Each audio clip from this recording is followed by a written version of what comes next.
If you ask anyone on the Trump legal team, they'll say this election is far from over. Joe Biden, however, is moving ahead with cabinet picks. It's the same difference in the media, depending on who you watch, listen to, or read. The director of the journalism program at St. John's University, Professor Mike Rizzo, is here to talk about the media coverage of the post-election. And Mike, we all know the Electoral College decides who becomes president, but even before results are certified, the media goes ahead and calls a winner. Now, President Trump has not only called for a recount in many states, he's also called for investigations into voter fraud. So, should the media call the winner when one candidate is still fighting and not conceding? Well, Christine, first, thanks so much for having me today. And you're right, projections have been a tradition in media coverage of elections. And maybe in light of what has happened, and not just in this election, but you may recall in 2000, there was a dispute over re-election results. Maybe those projections should be limited. The projections are based on polling that the networks do, maybe in conjunction with other news entities. And then they decide that, okay, we think this is a state or this is a result that will happen.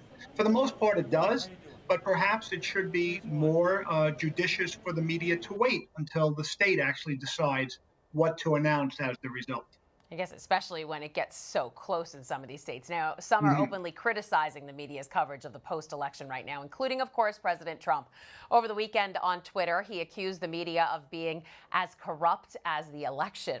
And after Rudy Giuliani's press conference last week, former counterterrorism officer and conservative commentator Drew Berquist had this to say: "The fact that the mainstream media didn't cover the Trump legal team press conference tells you everything you need to know about whether or not they want fairness and equality in America.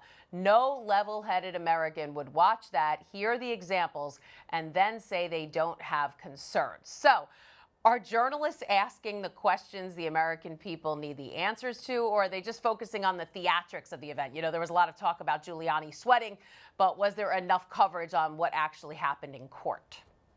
Well, I think that's the perception that people have. And in some cases is an accurate perception that the media is focused on things that really aren't perhaps as important and relevant as they should be. What are the facts? What are the claims?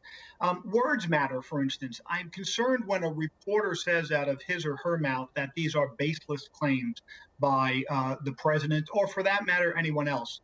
So the point is that it's fine to report the facts, and there should be facts reported about whatever any candidate says, and those facts should be accurate.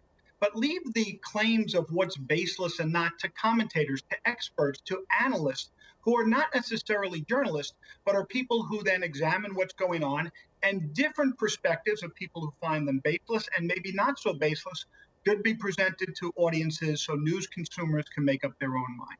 Absolutely. Now, big tech has been called out recently for censoring information put out mostly by conservative politicians, including people in the Trump administration. Does that cause people to distrust the Republican Party or other conservative journalists? Well, my bigger concern is not so much how they feel about the parties, but how they feel then about this merging of what big tech does with what journalists do. Big tech companies are not journalism organizations. They are not news organizations that hopefully have high standards of ethics, that have fundamentals that they want all of their reporters, producers, editors, writers to adhere to. They are entities that distribute information, and it could maybe be misinformation.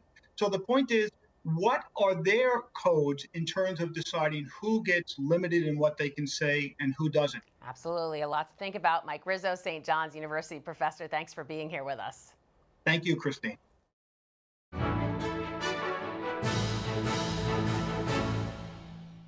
If you're watching Currents News on YouTube, be sure to hit the subscribe button and then click on the bell to get instant updates about all of our newest content, because we are putting your faith in the news.